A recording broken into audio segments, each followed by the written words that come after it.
Hello everyone! আজকে আমি নারকোল বাটা দিয়ে কচু শাক রান্না করছি। আর এই কচু শাকটা কিন্তু কমপ্লিটলি নিরামিষ। তাই তুমি নিরামিষ দিনে এটা অবশ্যই ট্রাই করতে পারো। আর দেখো, আমরা রান্না করেছিলাম আর তার মধ্যেই দেখো ক্যান্ডি কিন্তু ভীষণ এক্সাইটেড। ও সবসময় ভীষণ এক্সাইটেড থাকে। আমাদের যেকোনো রান্না হোক আর যাই হোক। আর এখানে দেখো কত কচু গাছ হয়েছে। দারুণ না? আমরা এখান থেকেই না সার্ভ করার জন্য কচু পাতাটা কেটেছিলাম। আর কচু শাকটা কিন্তু বাজার থেকেই কিনে এনেছি, এখান থেকে নিয়ে নিই। বাজারে দেখো একদম কচু শাক কেটেই বিক্রি হচ্ছিল, তাই আমাকে বেশি খাটতেই হয়নি। বাড়িতে এসে জাস্ট একটু পরিষ্কার করেছিলাম, এই যা। এই দেখো, যেগুলো একটু জায়গাটা কালো কালো হয়ে রয়েছিল আমি সেগুলোকে একটু পরিষ্কার করে দিচ্ছিলাম, এইরকম ভাবে কেটে বাদ দিয়ে দিয়েছিলাম। বাকি তো পুরো ছাড়ানোই। একদিকে ভালো, বাজারে এইরকম ভাবে কেটে একদম ছাড়িয়ে বিক্রি হয়, তো আমাদের খাটুনিটাও কমে যায়। আর দেখো, আমি এগুলোকে সব এইরকমভাবে পরিষ্কার করে নিয়েছি। এবার একটা বড় জায়গায় দেখো জল নিয়ে নিয়েছি, জল নিয়ে কিন্তু আমি কচু ডাঁটাগুলোকে ভালো করে কিন্তু ধুয়ে নেব। এই সময় বর্ষাকালের অনেক সময় কিন্তু দেখবে সেই গাছেতে না অনেক রকম প্রাণী ডিম পাড়ে, সেই কারণে না আমি এগুলোকে একটু ভালো করে একদম ধুয়ে নেব। আর যেখান থেকে কচু শাকটা তুলেছে সেখানে আশা করি খুব ভালো জায়গা থেকেই তুলেছে, তবুও তাও একটা সাবধানতার মার নেই। আর খেতে গেলেও মানে একটু তো দেখে বেছে খেতেই হবে। তো সেই কারণে দেখো একদম ভালো করে ২-৩ বার করে কিন্তু আমি ধুয়ে নিয়েছিলাম, যাতে এর মধ্যে যেন কোনো রকম নোংরা যেন না লেগে থাকে। এই দেখো, বারে বারে কিন্তু বলে রাখছি ভালো করে ধোবে। আর ধোয়ার সময় না হাতটা একটু আধটু কুটকুট করতে পারে, তো সেটাতেও ঘাবড়ে যেও না। কচু শাকটা কিন্তু রান্না করার পর কিন্তু এতটাও কুটকুট করবে না। যদি খুব বেশি কুটকুট করে তাহলে বুঝতে হবে এটা কিন্তু খাওয়ার মতন হবে না। তো এবার চলো কচু শাকগুলোকে কিন্তু ভাপিয়ে নিই। তার জন্য দেখো, আমি একটা কড়াতে জল নিয়ে নিয়েছি, দিয়ে দিয়েছি এখানে তেঁতুল আর দিয়ে দিয়েছি একটু নুন। বেশি করেই নুন দিয়েছি। এবার খুন্তি করে একটুখানি মিক্স করে দিলাম। এবার কচু ডাঁটাগুলোকে আমি এর মধ্যে দিয়ে দেবো, দিয়ে সমস্তটা কিন্তু আমি ভাপিয়ে নেবো। এই দেখো কতটা দিয়েছি, ঢাকা একদম বন্ধই করা যাচ্ছিল না। যাই হোক, কোনো রকমে কিন্তু ঢাকাটা বন্ধ করে দিয়েছি। এবার কিন্তু মাঝে মাঝে এই দেখো কচু ডাঁটাগুলো একটু নাড়াচাড়া করে নিতে হবে, যাতে একদম মানে উপর থেকে নিচ সমস্তটা ভালো করেই ভাপানো হয়। কারণ নিচেরগুলো তো ভাপানো হচ্ছে কিন্তু উপরগুলো অবধি পৌঁছাচ্ছে না, সেই কারণে একটু বারবার খুলে খালি এইরকমভাবে নেড়ে দিতে হবে। এই দেখো, আজকে আমি কচু পাতাতেই সার্ভ করব, সেই কারণে দেখো কচু পাতা কাটতে চলে এসেছি। এই পাতাটা একদম ঠিকঠাক লাগছে না, পরিষ্কার পরিচ্ছন্ন একদম। আর দেখো তার মধ্যে চলে এসছে আমাদের বডিগার্ড ক্যান্ডি। আমরা কিন্তু যখনই যেখানেই যাই ক্যান্ডি কিন্তু সবসময় আমাদের সাথে যায়। ইভেন রাত্রিবেলা আমি যখন দোকান যাই তখনও আমাদের সাথে ক্যান্ডি যায়। সত্যি এখনকার দিনে না সবকটা মেয়ের একটা এরকম বডিগার্ড দরকারই দরকার।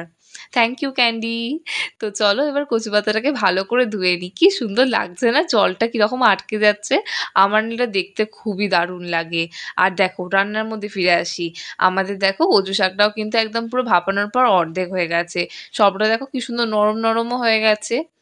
এইবার দেখো, আমি এই যে তেঁতুলগুলো ছিল না সেগুলোকে আমি আলাদা করে মানে বেছে নিচ্ছি, যাতে ভাপানোর পর না আমাকে আলাদা করে খুঁজতে না হয়। এই দেখো, নাড়াচাড়া করতেই কিন্তু দেখো তেঁতুলগুলো ঠিকঠাক খুঁজেও পেয়ে গেছি। আর আমি তো খুব বেশি হাতে করে তেঁতুলগুলোকে দলে দিইনি, সেই কারণে এটা খুঁজতেও সুবিধা হয়েছে। এই দেখো, দেখে নিচ্ছি আর আছে কিনা। আর নেই। এবার চলো জলটা ঝারিয়ে নিই। আমি কিন্তু একটা প্লাস্টিকের চুবড়ি নিয়ে নিয়েছি, তার মধ্যে কিন্তু দেখো আমি এটা ঢেলে দিচ্ছি। এবার জলটা ইজিলি কিন্তু এর থেকে আলাদা হয়ে যাবে। তোমার কাছে যা থাকবে তুমি সেটা দিয়ে কিন্তু জলটাকে ছাড়িয়ে নিও। আর দেখো, আমি চুবড়িটা তুলে দেখাচ্ছি, জলের রঙটা দেখো কীরকম হয়ে গেছে, পুরো লাল লাল মতন হয়ে গেছে। এই জলটা কোনো কাজে লাগবে না, তাই জলটাকে আমি ফেলে দিলাম। আর বাকিটা দেখো আমি চুবড়িটা হেলিয়ে রেখেছি, যাতে এর মধ্যে ইজিলি কিন্তু জলটা ঝরে যায়। এবার চলো নারকেলটাকে ফাটিয়ে নিই। আমি এখানে নারকেল নিয়ে নিয়েছি একদম। নারকেলটাকে ফাটাতে দেখো কত জল বেরিয়েছে। আর এই দেখো আধখানা হয়েও গেছে। এবার একটা কুড়ুনি দিয়ে আমি কিন্তু নারকেলটাকে ভালো করে কুড়ে নিচ্ছি। সাবধানে নারকেল কুড়বে, কারণ আমি যখন প্রথমবার নারকেল কুড়তে গেছিলাম মানে হাত ফাত ছড়ে বসেছিলাম। এবার দেখো যতটা ঝরেছে ঝরেছে, বাকিটা কিন্তু আমি এরকমভাবে গ্লাসে করে চেপে দিচ্ছি। এতে কি হবে, ইজিলি কিন্তু এক্সেস যে জলটা আছে সেটা বেরিয়ে যাবে। এই রকমভাবে তুমিও কিন্তু জলটা ঝারিয়ে নিতে পারো, তোমারও সুবিধা হবে। এই দেখো, আমি কিন্তু পুরোটা একদম দেখো জলটা ঝারিয়ে একদম শুকনো শুকনো করে নিচ্ছি, গ্লাসে করে এইভাবে চেপে চেপে। এই দেখো কমপ্লিটলি কিন্তু জলটা ঝরানো হয়ে গেছে। এবার কড়ার মধ্যে আমি দিচ্ছি সর্ষের তেল। তুমি কিন্তু অতি অবশ্যই সর্ষের তেল দেবে, সাদা তেল দেবে না, নয়তো টেস্ট হবে না। এবার এর মধ্যে দিয়ে দিচ্ছি কালো জিরে। কালো জিরেগুলো হালকা হালকা ভাজা হলে আমি চেরা কাঁচা লঙ্কাগুলোকে এর মধ্যে দিয়ে দেবো। এবার জল ঝরানো কচু ডাঁটাগুলোকে আমি এর মধ্যে দিয়ে দিচ্ছি, দিয়ে সমস্তটাকে কিন্তু ভালোভাবে দেখো মিক্স করে নেবো। মিক্স করে কিন্তু আমি এগুলোকে ভাজবো। এই দেখ কিছুক্ষণ এটাকে নাড়াচাড়া করে ভাজার পর আমরা দিয়ে দিচ্ছি স্বাদ মতো নুন, দিয়ে দেবো অল্প পরিমাণে হলুদ গুঁড়ো। এবার কিন্তু আমি এটাকে ভালো করে মিক্স করে নেবো। এই দেখো ঠিক এইরকমভাবে। জিনিসটা দেখো একদম পুরো খুন্তি দিয়ে গেঁথে পুরো ম্যাশ করে নিয়েছি। এবার এর মধ্যে দিয়ে দিচ্ছি পাতিলেবুর রস। এতে কিন্তু একদমই চলকাবে না। মানে কচু শাক অনেক সময় খাওয়ার সময় চলকায় না, সেই জিনিসটা কিন্তু হবে না। এবার ঢাকাটা বন্ধ করে দিয়েছি। আর ক্যান্ডি দেখো সারাক্ষণ কিন্তু মানে একবার আসছে যাচ্ছে আর দেখে যাচ্ছে কি রান্না হচ্ছে। তো এবার এর মধ্যে দেখো ঢাকাটা খুলে আমি দিয়ে দিচ্ছি স্বাদ মতন চিনি, একদম অল্প পরিমাণেই দিয়েছি। দিয়ে সম্পূর্ণটাকে দেখো ভালো করে আবার মিক্স করে নিতে হবে। এবার নারকেল কোড়োটা আমি এর মধ্যে দিয়ে দেবো, দিয়ে পুনরায় কিন্তু ভালোভাবে মিক্স করব। আর দেখো খুন্তি দিয়ে গেঁথে এটাকে পুরো একদম ম্যাশ করে নিতে হবে। ঠিক এইরকমভাবে যতটা ম্যাশ করা পসিবল হয়েছে ম্যাশ করেছি। এবার ঢাকা বন্ধ করে দেবো কিছুক্ষণ। এবার দেখো এইটাকে একদম ম্যাশ করে দেখেছো কি সুন্দর পুরো মাখা বানিয়ে ফেলেছি। আর আমাদের কচু ডাঁটা কিন্তু একেবারেই রেডি হয়ে গেছে। গরম ভাতের সাথে সার্ভ করো কচু ডাঁটা। Enjoy it.